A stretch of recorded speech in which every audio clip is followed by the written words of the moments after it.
Abonnez-vous sur la chaîne Sunu TV officielle pour vous informer de toutes les actualités buzz politique, sport, people, culture et religion. Abonnez-vous s'il vous plaît, merci. Chers compatriotes africains, amis et partenaires du Sénégal, du monde entier, bonsoir. Je me permets, à travers cette courte vidéo, de revenir avec vous sur les derniers événements qui ont frappé notre pays, le Sénégal, et qui ont fini de révéler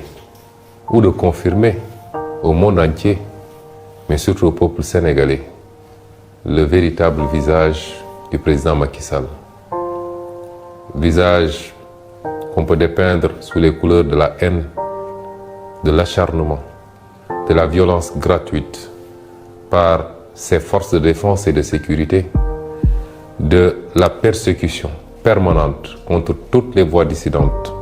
qu'elles soient de la société civile, des mouvements citoyens ou des partis politiques d'opposition, notamment par l'instrumentalisation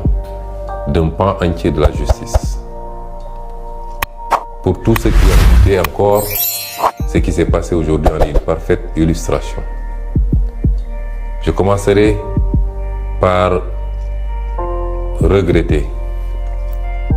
les nombreuses arrestations de ce jour. Mais je commencerai surtout par regretter le lourd tribut payé encore par la ville de Bignona. On nous signale 2 blessés graves, l'un ayant perdu un œil et l'autre ayant perdu quasiment son organe génital à partir des manifestations et parce que des balles réelles auraient été tirées par les forces de l'ordre. Ces crimes et forfaitures ne resteront pas impunis. Nous l'avons dit et redit. Tout ce qui s'est passé ces 12 dernières années et qui a occasionné de lourds dégâts, de lourdes pertes en vies humaines,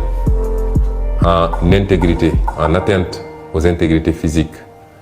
mais également en emprisonnement fortuit et gratuit, ne restera pas impuni. Chers compatriotes, ce qui s'est passé aujourd'hui illustre à suffisance tous les aspects que je viens d'évoquer. D'abord, ce qui s'est passé le matin en quittant mon domicile, où encore une fois,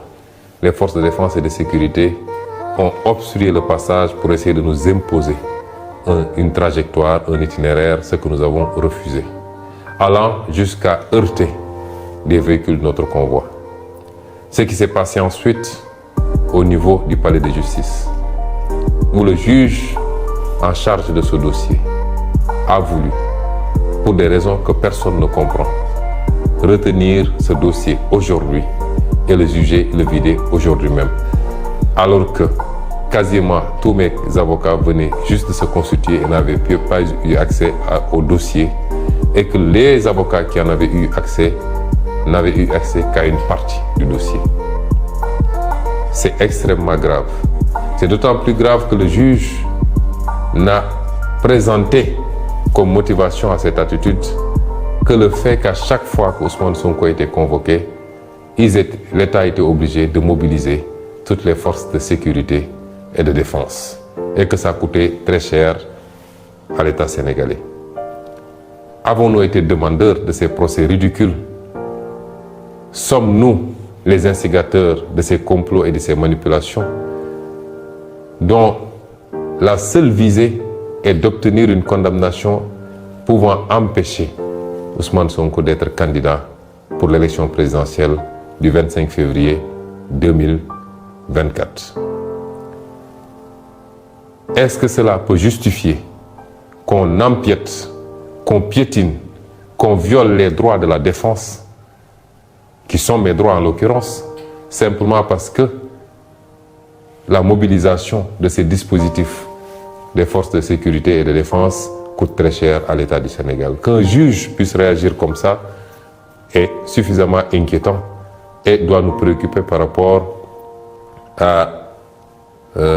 son indépendance, puisqu'il a pris des instructions pour parler ainsi. Ce qui s'est passé ensuite à la fin de cette audience, puisque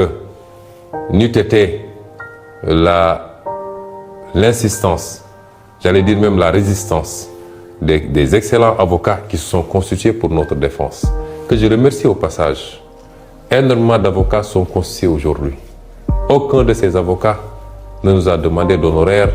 pour défendre notre cause. Je les remercie, mais je les félicite surtout parce qu'ils ont fait montre de détermination, de combativité, mais ils ont montré que le Sénégal doit être fier de ses avocats. N'eût été la détermination de ces avocats, mais n'eût été également un barreau debout. Et j'en profite pour féliciter M. le bâtonnier qui a pu intervenir pour insister sur le fait que les droits de la défense sont sacrés dans un procès et que rien ne s'opposait et tout convergeait, la pratique judiciaire et tous les éléments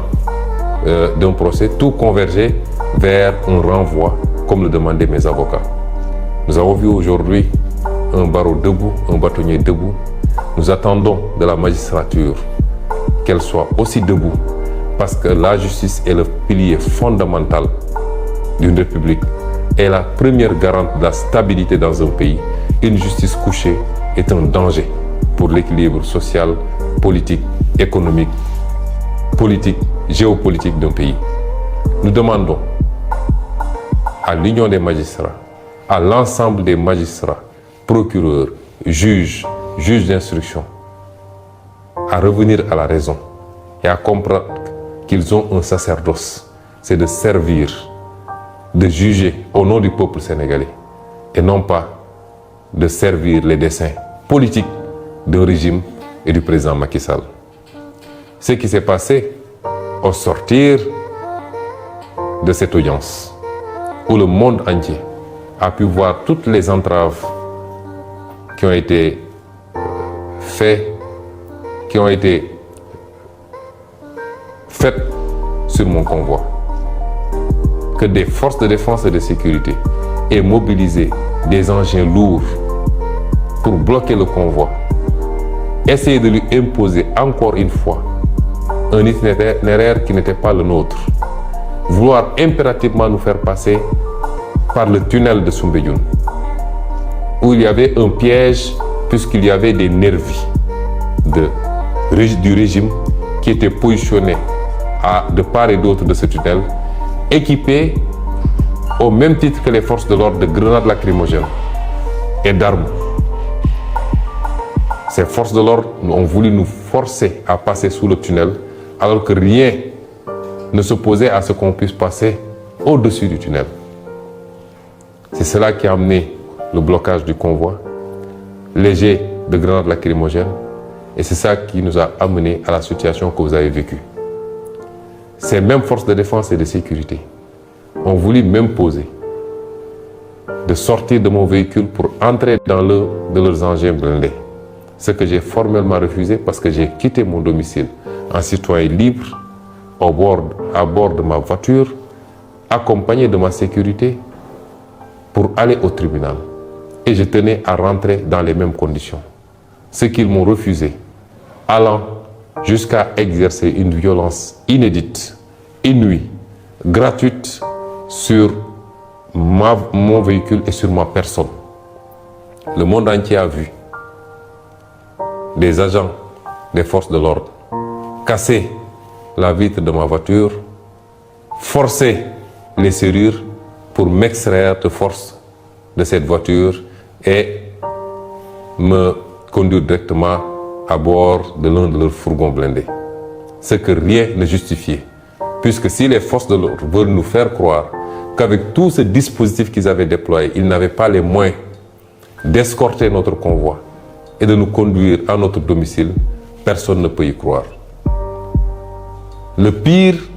c'est qu'aujourd'hui, on a vu des milices privées se fondre dans les rangs des forces de l'ordre, tirer des grenades lacrymogènes contre les foules sans que ces forces de l'ordre n'interviennent. Ce qui se passe dans ce pays est extrêmement grave. Le régime de Macky Sall entretient une milice privée que tout le monde connaît et reconnaît, que nous connaissons, que nous avons identifiée, photographiée. Et cette milice aujourd'hui commet des exactions contre les populations. Un des acteurs éminents de la société civile a parlé de guerre civile la dernière fois. Certains se sont empressés de s'acharner contre lui. Mais le président Macky Sall nous conduit directement vers une situation désastreuse parce que personne n'acceptera de se laisser tirer comme des lapins par des milices privées entretenues par le régime du président Macky Sall. J'en appelle donc à l'ensemble du peuple sénégalais. J'en appelle à la communauté internationale pour vous dire que celui qui s'est présenté à vous comme un démocrate, qui a essayé de dépeindre son opposition comme une opposition violente, déraisonnée, est le seul dictateur, le seul violent, le seul haineux qui existe aujourd'hui au Sénégal. Le Sénégal est un grand peuple qui a jusqu'à présent résisté à tous les soubresauts, qui n'a jamais connu, qui n'a jamais été traversé par des considérations liées à l'ethnie, à la race, à la région d'appartenance. C'est seulement sous le régime du président Macky Sall qu'on a commencé à entendre ces discours haineux. Je veux dire à cette communauté internationale et au peuple sénégalais que cette obsession pour le pouvoir et pour un troisième mandat est en train de mener le président Macky Sall et son régime à franchir la ligne rouge qu'aucun président avant lui n'avait franchie dans ce pays. Celle-là qui nous conduit vers la destructuration du tissu social. Il est temps d'arrêter le président Macky Sall. Dès demain, nos avocats qui sont en train de travailler sur les suites à donner à tout cela déposeront certainement des plaintes, même si on n'a pas espoir, vu ce qui se passe dans la justice sénégalaise. Mais certains comportements et certains crimes ne sont pas prescriptibles contre tous les acteurs qui ont été mêlés à ces exactions, à commencer par le ministre de l'Intérieur, les généraux et chefs de la police qui sont mêlés à qui sont les donneurs d'ordre, les commissaires et autres commandants qui y sont directement mêlés. Des plaintes seront déposées parce que nous ne laisserons pas passer de telles attitudes qui ne relèvent pas d'une police nationale, mais qui sont des attitudes de banditisme. Comment pouvez-vous imaginer qu'un grand avocat comme Maître Clédor Ciré Ly, l'un des meilleurs d'Afrique de l'Ouest, procédurier et pénaliste, ait été brutalisé, extrait de force de la voiture pour être conduit dans un fourgon blindé? Comment pouvez-vous expliquer qu'un avocat qui a plus de 42 années de barre comme Kawsu Kaba Bodian, plus de 80 ans, soit aujourd'hui brutalisé, qui ne présentait aucun risque, aucune menace pour ses forces de défense et de sécurité? Comment pouvez-vous expliquer ça? Qu'est-ce qui peut justifier ces actes gratuits de violence et de vandalisme policier sur ordre du président Macky Sall et de son ministre de l'Intérieur? Ce qui se passe au Sénégal est suffisamment grave pour alerter tous les démocrates, alerter tous les républicains, alerter le monde entier, puisque depuis des années, les droits et libertés sont piétinés. La démocratie est à l'agonie. Je féliciterai et je remercierai tous les acteurs politiques, tous les acteurs de la société civile qui se sont offusqués de cette situation, parce qu'on sort carrément du cadre de la politique. Je veux dire aux Sénégalais que nous sommes en train de nous approcher dangereusement de la ligne rouge. Et celui qui n'en est pas conscient devrait prendre conscience parce qu'il est temps. Celui qui en est conscient et qui observe en spectateur doit comprendre qu'il ne sera pas épargné si cette situation parvenait à arriver à cette ligne rouge. Je voudrais également dire que on ne peut pas arrêter la mer avec ses bras. Ce qui inquiète le président Macky Sall et son régime, c'est qu'il est même mal à l'aise. C'est cette déferlante humaine à chaque fois que nous sortons. C'est cette popularité grandissante. Je l'ai toujours dit, ce n'est pas un mérite. Et les Sénégalais ne nous suivent pas, n'adhèrent pas à notre discours et à notre projet par rapport à notre personne. Nous avons beaucoup travaillé à faire comprendre aux Sénégalais là où nous voulons aller. Ce combat pour la souveraineté, Ce combat pour la dignité recouvrée, ce combat pour la réappropriation de notre destin national, c'est ce que les Sénégalais ont compris. Et c'est pourquoi ces milliers, ces millions de jeunes sortent à chaque fois pour suivre nos convois, pour adhérer à ce projet. C'est pourquoi ces milliers d'intellectuels adhèrent à ce projet. C'est pourquoi la diaspora, dans presque sa globalité, adhère à ce projet. C'est pourquoi même les forces de défense et de sécurité, qui exécutent des ordres, souvent malgré eux, adhèrent à ce projet. C'est pourquoi tous nos compatriotes africains nous suivent de très près, comprennent le discours et adhèrent à ce projet. Si le président Macky Sall pense qu'il peut arrêter cela par l'intimidation, par l'instrumentalisation de la justice, par la violence gratuite, il se trompe et il est temps qu'il revienne à la raison. C'est la dernière fois que je le dirai. Je veux féliciter le peuple sénégalais, féliciter cette jeunesse formidable et terminer par vous dire ce que je vous ai toujours dit. Nous ne vous décevrons jamais. Nous ne vous trahirons jamais. Ce combat est le nôtre. Vous avez droit à la même prospérité, au même progrès, au même bonheur, au même espoir que tous les peuples du monde. Nous ne vous décevrons jamais. Je terminerai enfin par souhaiter au peuple américain une bonne fête d'anniversaire. Parce qu'aujourd'hui, j'aurais dû être à l'ambassade des États-Unis sur invitation de l'ambassadeur. Au moment où je vous parle, j'aurais dû être à cette ambassade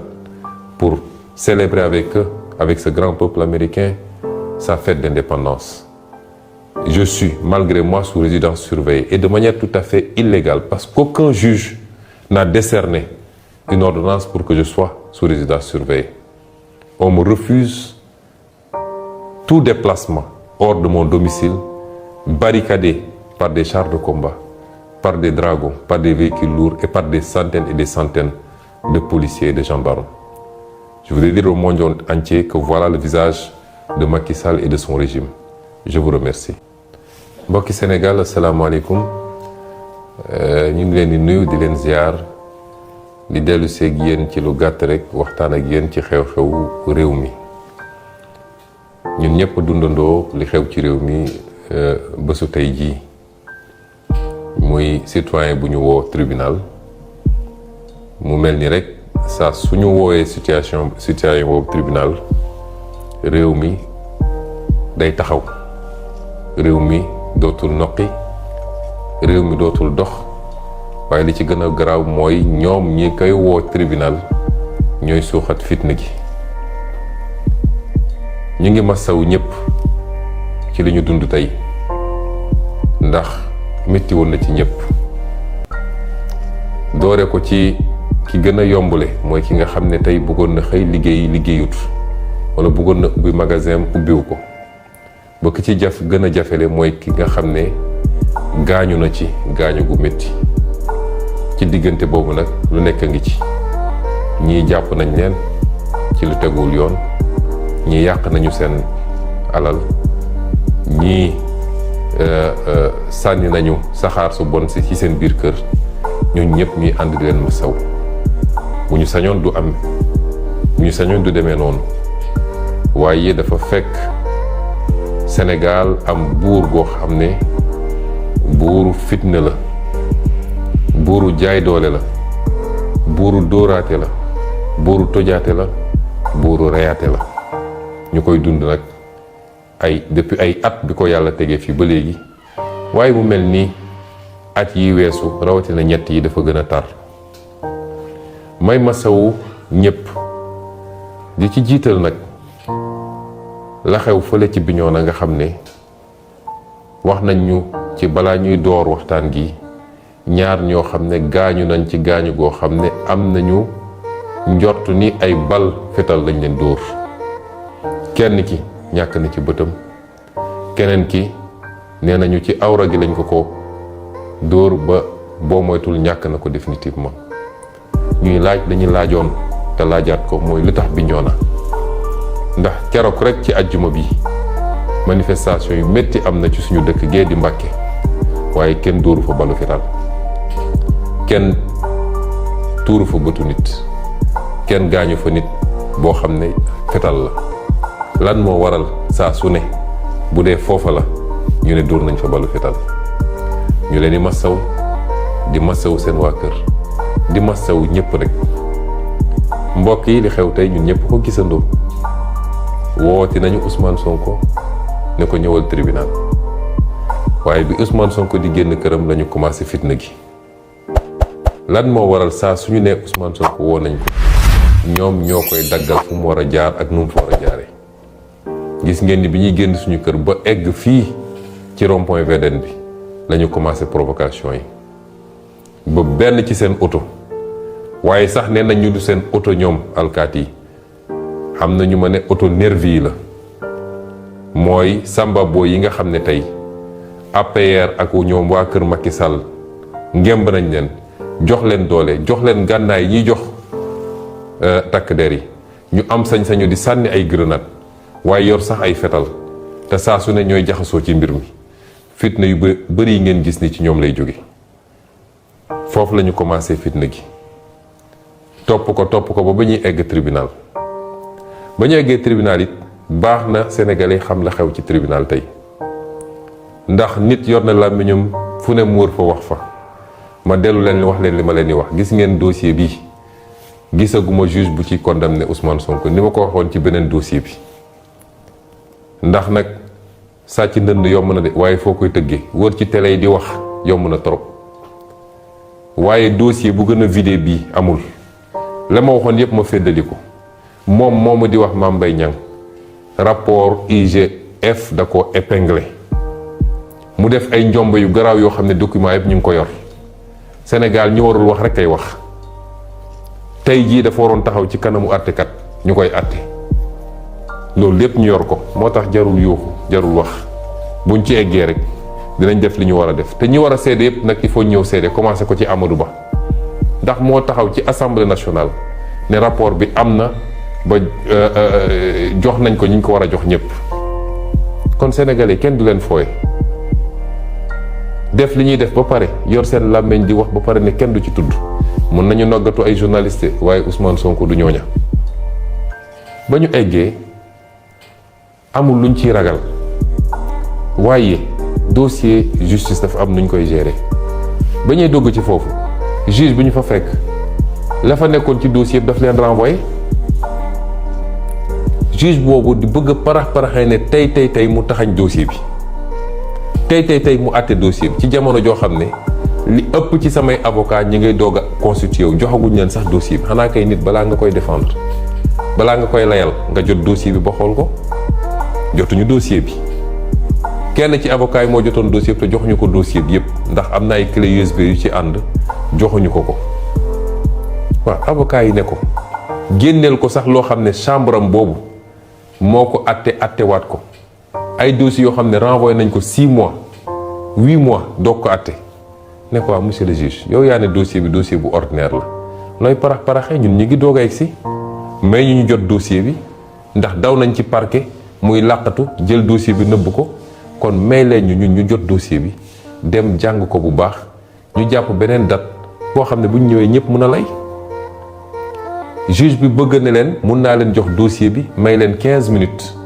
ngeen dem toog fële xool ko bu ngeen ñëwee mun ngeen lay loolu musul am ci tribunalu Sénégal musul am ci àtte Sénégal tey dem na ba kenn ci avocat seen avocat ñoom sax moo jóg ne ñii li ñu laaj yoon na dañ leen war a may report bi kenn musul gis lu mel nii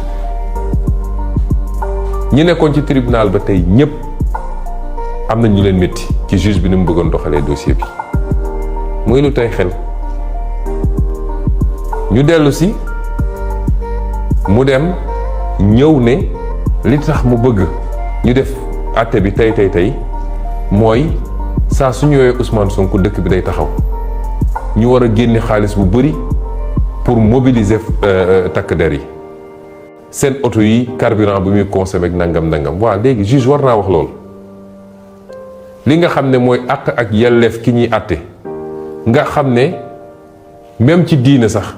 lu farata la lu sacré la nga bugg koo jalgati parce que rek nee nga saa yu ñu woowee Ousmane Sonko la ñuy dépenser ci génne alkaat yi dafay bëri. Est-ce que Ousmane Sonko moo organisé procès? Est-ce que Ousmane Sonko moo dem def ci ay complot yu ñàkk solo pour yóbbu tribunal? Est-ce que Ousmane Sonko moo porté plainte? suñuy droit dañ ñu ko war a respecter bu dee dañu war a woote téeméeri yoon jaarale ko fu ñu ko war a jaarale ba atte jot ñu atte. bu dee nag atte nañu ko waruñoo atte parce que bu dee Ousmane Sonko diis na si ñoom ba mënuñu ko atte lan moo leen dugal ci fu tappale yi. kon lii moo xew tey ci tribunal bi kenn mësut a gis lu mel nii sénégalais bu ne bu xamee avocat wala mu xam professeur université wala mu xam magistrat na ko laaj ndax lii yoon la. tey bu dul woon xarañte bi nga xam ne suñuy avocat am na ko ma leen di gërëm nag bu baax ndax bëri nañu trop ñu ñëw constitué wu tey nekk suñu avocat te ñu ci bëri xaw ma leen mosuma leen gis te amul kenn koo xam ne mu ma ciy laaj fukki dërëm te loolu yàgg na avocat yi yépp ànd ak man fayeekuñ ma xaalis te suba ngoon ñi ngi taxaw ndax gëm ni dëgg waruñu koo néewal doole ba tappale tegu ci kawam ma leen di gërëm ñoom ñëpp tey ci seen taxawaay waaye taxawaay yi ñu taxaw depuis boobu waaye tey su dul woon bâtonnier de l'ordre des avocats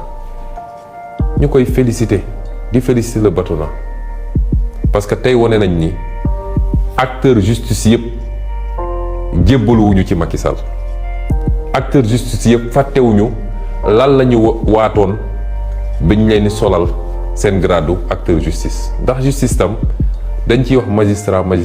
waaye yemul ci magistrat ëpp ci solo man dama jàpp ni di ëpp solo ci justice sax mooy avocat ndax mooy tax ki ñu néewal doole am ku ko défendre tey wane nañ ni pàcc boobu nga xam ne pàcc bu am solo la ci justice ba léegi mi ngi taxaw mu war a delloo yaakaar ci citoyen bi mu war a doon nag leçon pour attekat yi magistrat yi ñu delloo seen bopp seen xel ci yàlla fàttali dañoo prêter serment bi ñuy prêter serment dinañu atte ci turu askanu Sénégal du Macky Sall du gouvernement am du troisième mandat am atte warul tënku ci agenda wu politique mooy nu ñuy gaawantoo dossier ba kii du mën a nekk candidat may woowaat suñu mbokk magistrat yi ndax suñuy mbokk lañu kenn ku nekk ci ñun ci sa famille am nga ci frère wala sœur wala cousin wala xarit wala koo jàngandal koo xam ne tey magistrat la delloo si leen seen xel ci yàlla mu waru leen doon yéen ñiy taal réew mi yéen a war a njëkk a doon ñuy saytu ak ñiy garantir stabilité ci réew mi dal ak tekk ci réew mi carrière warul jar yenn yi luñ lay buxumal ci suuf warul jar yenn yi lii tey am war na leen yee war na leen yeey ngeen xam ni yéen a war a dalal réew mi kon li xew tey ci tribunal bi lu doy waar la waaye yemul foofu jóge nañ ci loolu génn di ñibbi tranquillement waaw nun li ñu boole askan wi du suñu mérite yàllaa ko def yàllaa def cofeel suñu diggante ak askan wi bu ñuy génn xale yi topp suñu gannaaw di daw la nit ñi di gis waaye immeuble boo romb ku fay liggéey ak ku fa dëkk ak góor ak jigéen ak mag ak ndaw ñépp a ngi taxaw ci balcon yi ñu ngi ciy sant yàlla loolu sas la soññ la bu Sénégalais yi sas ñu moo tax ma leen di wax duñ leen mus a décevoir duñ leen toog mukk ba ne am nañu gàcce ci Ousmane Sonko ak ñi mu ànd ak parce que lii ñu sumb nii ñun jaamu yàlla lañ ko jàppee politique gu ñu de soxlawuñu 15 salaire sax soxlawuñ ko ci lii ñuy def nii la ñu bëgg mooy réew mi baax ba faw ba suñuy doom dund ci Sénégal gu gën gii ñuy dund ñun loolu rek a ñu tax a jóg ci politique waaye utuñu ci leneen du tur du ndomb tànk du alal kon bu ñu jógee foofu ay nit ñu bari bàyyi seen yitte ànd ak ñun mais loolu du gulet ci Sénégal daan nañ fi woo acteur politique ci Ablaye Wade ba ci Idrissa Seck ba ci moom mi nekk président de la République nit ñi génnee fu ne gunge ko ba tribunal gungewaat ko mu ñibbi lu fi jar a xuloo ak xeex ak dóor ay grenades ngeen gis provocation yi am tey bi ñuy ñibbi ba bi ñuy egg ci Soumbédioune ñu ne ñu faw rek ñu jaar ci suufu tunnel Soumbédioune bi ñu ne leen duñ fa jaar parce que ndëgg sërëxal bi ñu fa tegoon am ay nervi yoo xam ne nervi yu APR la ñëpp xam nañ leen yor ay ngànnaay yi ngànnaayu alkaati yi yor ay grenade lacrymogène yor ay fital ak lépp taxaw foofu di sànni seeni grenade ñu ne man forcé ma jaar foofu ñu ne leen duñ fa jaar ci kaw la ñuy jaar xanaa kay kuy dem ñibbi këram mun nga ko bàyyi mu seet fu dal xelam mu jaar foofu ñu ne forcé ñu jaar foofu ci la ñu bloqué suñu convoi bloqué ko ba mu yàgg bi ñu ñëwee ñoom ñëpp GIGN BIP policier gendarme ñëpp ñëw taxaw ne ñoom ñoo garantir suñu sécurité la mu leen njëkk a wax mooy dem leen ngeen jàppi ñii nga xam ne ay nervi lañu loolu mooy seen liggéey lu ko may nag bàyyi leen ñu jaar fi ñu war a jaar ñu ne dee rek foo ñu jaar ci canal bi te gis ngeen ni bi ñu demee ba ma bañ fitna ñi ma ànd ak ñëpp ne du demee noonu may leen nañu jaar ci suuf canal bi lu fa am ñooma waaye bi ñu duggee ci canal balaa ñuy génn gis ngeen canal bi fees dell ak grenade lacrymogène ku fa amoon asma mënoon nga fa faatu kon piège bu ñu tegoon la ba pare pour bëgg ñoo lor ak bëgg a lor ñi ñu ànd ak est-ce que tey ay alkaati loolu seen rôle la noonu ñu naxante ba génn ci canal bi xanaa kay léegi war nga ñoo mën a bàyyi ñu dem ñu bloqué suñu convoi ne faw ma génn sama oto man dugg seen oto ñëw mais leen du ma ko def nag du ma ko def parce que bi may jógee sama kër sama oto laa dugg ànd ak sama sécurité sama chauffeur dawal ma ñëw ba fi tribunal kon war naa mën a dellu ci sama oto bi ba egg sama kër ñu ne loolu du am xëccoog ñun xiiroog ngaayoo ba àdduna yëpp gis loo xam ne ñëpp xam nañ ni violation weesuwul loolu mooy alkaati yu yor ay xeer ñëw toj sama vitre oto ne faw ñu génne ma forcé ci oto bi dugal ma ñoom seeni véhicule blindé loolu lan moo ko mën a justifier lan moo mën a justifier avocat bu mel ni Clédor Ciré Ly nga xam ne mag la di ñi gën a nekk kàngam ci li muy liggéey moom nga xëcc ko forcé dugal ko ci sa fourgon lan moo mën a justifier maître Kawsu Bodian nga xam ne ci ñi gën a am expérience ci baro bi la am lu ëpp 40 ans en tant qu'avocat ay atam weesu juróom-ñetti fukki at nga toj vitre oto bi mu nekk forcé ko ne ko tey di nga génn lan moo ko mën a justifier lii mooy xar kanamu Macky Sall waaye li gën a garaaw ma koy wax Sénégalais yi Macky Sall dafa am ay milices xam nañ leen xàmme nañ leen xam nañ fu ñu leen entraîné xam nañ ni ñu leen jox yor nañu seeni photo milices yooyu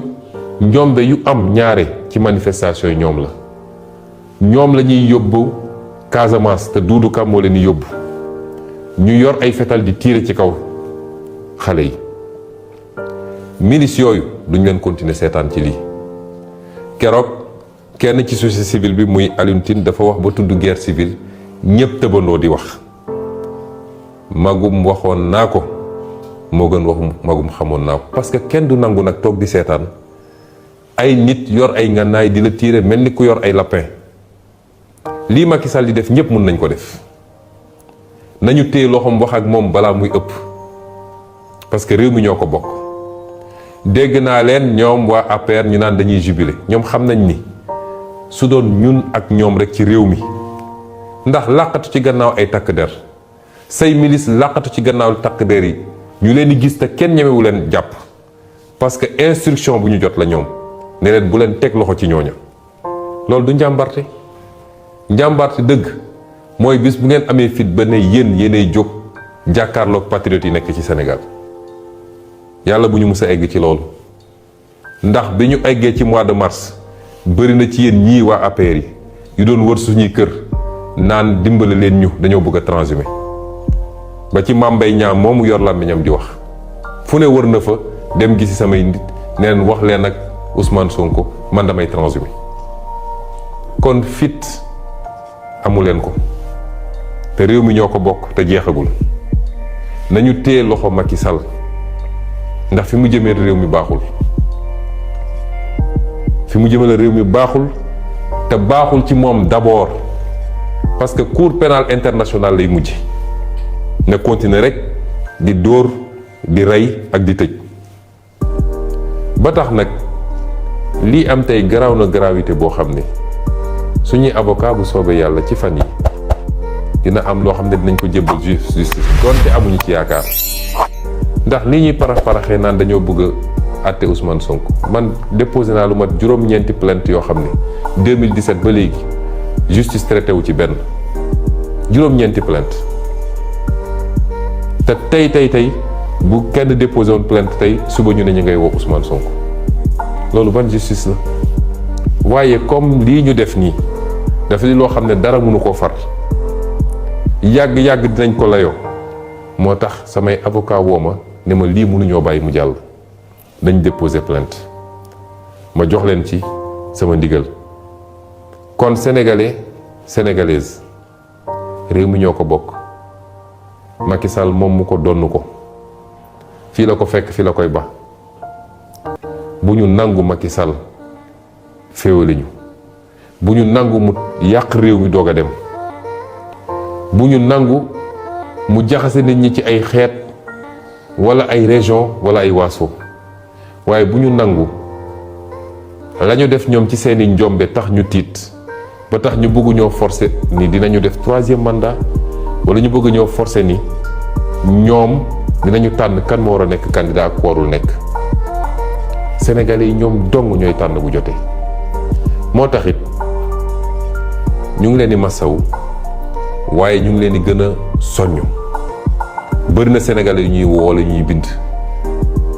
ñii di joxe ay ñaan ak ay dog lu baax la ñii di wax seen ñeewante ci ñun lu baax la waaye fi ñu toll soxlawuñu yërëmande ñaan it ñaan nañu waaye yàlla bay sa tool li ma bëgg a wax patriote ak patriote yi li ma bëgg a wax patriote ak sympathisant yi li ma bëgg a wax sénégalais yépp nekkuñu ci jamono xonqali bët man mii di Ndeye Mbill mi mos leen ma gis ma xonqal bët nekkuñu ci jamono ragal ndax man mii di Ndeye Mbill mi ragaluma jamono takk suñu ndigg jàkkaarloog Macky Sall won ko ni lu ko mbir mi jaral nañu lu ko ëpp jamono jooju lañ toll man ay nit yu dogu laa soxla ay nit yu am fit laa soxla ay nit yoo xam ne Sénégal jaral na leen ko laa soxla parce que suñuy doom ak suñuy sët mérité nañu loolu waaye ndaw ñi am yaakaar mérité nañu loolu lii nag ngeen gis du yoon ndax jamono ji waxtu wi ma nekk ak yéen moom moo waroon fekk ambassade du États-Unis ñuy feete tey seen anniversaire indépendance invité woon ma ci ni ñu invité ñu bëri ci ay kilifa waaye gis ngeen ni dañ ma def résidence surveillée mooy awma sañ-sañu génn sama kër awma sañ-sañu dawal sama oto dem awma sañ-sañu dox dem muy loo xam ne amul lu ko gën a garaaw ndax loolu pour mu am juge rek moo mënoon ne maa ngi teg Ousmane Sonko ci résidence surveillée benn juge defu ko lii di leneen lu yokku ci li nga xam ne mooy taxawaayu Macky Sall ci Sénégal waaye taxawaayu Macky Sall jëmale ko ci sama jëmm ji man nag Macky Sall mënumaa xoqatal mënumaa tiital ay at a ngi nii muy essayé te tey la wàllu gën a ay may gërëm di sant mboolem seen ñi nga xam ne naqaru nañu lii nga xam ne xew na mënuma leen lim ndax ku lim juum waaye ma jiital si ñi nga xam ne ñoo nekk ci société civile bi ñu ngi leen di gërëm di leen sant ma teg ci ñi nga xam ne ñoo nekk ci classe politique bi rawatina ñi nekk ci opposition bi ñoom ñëpp nag ak lu ñu mën a séq ñoom ñëpp seen taxawaay rafet na ñu ngi leen ciy gërëm di leen sant waaye le peuple sénégalais ba ci sax ñoo xam ne bokkuñoo ak ñoom réew ndax gis nañu ay député français waa bitim réew ñoom ñëpp ku nekk bind naqaru lu xew tey ci réew mi kon ñu ngi leen di gërëm ñoom ñëpp li tax nag taxawaay bi am mooy ñi ñëpp dañoo war a xam ni mbir mu du mbirum Ousmane Sonko Macky Sall bu amee li mu bëgg bu paree ci Ousmane Sonko dem ci keneen bu paree ci keneen dem ci keneen ndax lenn mooy mbébétam mooy kenn warul am sañ-sañ ne ànduma ak Macky Sall fii ci biir réew Sénégal loolu nag du ko mus a am ilaa yow mi din du ko mus a am kon ñu ngi leen di gërëm di leen sant di daaneel ci dellu si waxaat ñi nga xam ne ñoom la Macky Sall di ngemb nga nekk ci justice ngay jiite force de défense et de sécurité ngay général ngay inspecteur wala jiite police Macky Sall fukki weer ak ñaar a ko dese ci réew mi bu soobee yàlla mu bëgg ko mu bañ ko fukki weer ak ñaar moo ko dese ci réew mi Macky Sall waru ñoo gënal Sénégal gi waaye Macky Sall waru leen gënal seen bopp ndax lu fi waaye def lu defut di nga ko layoo ak sénégalais yi di nga ko layoo ak justice ñu ngi leen di gërëm leen sant asalaamaaleykum wa rahmatullah.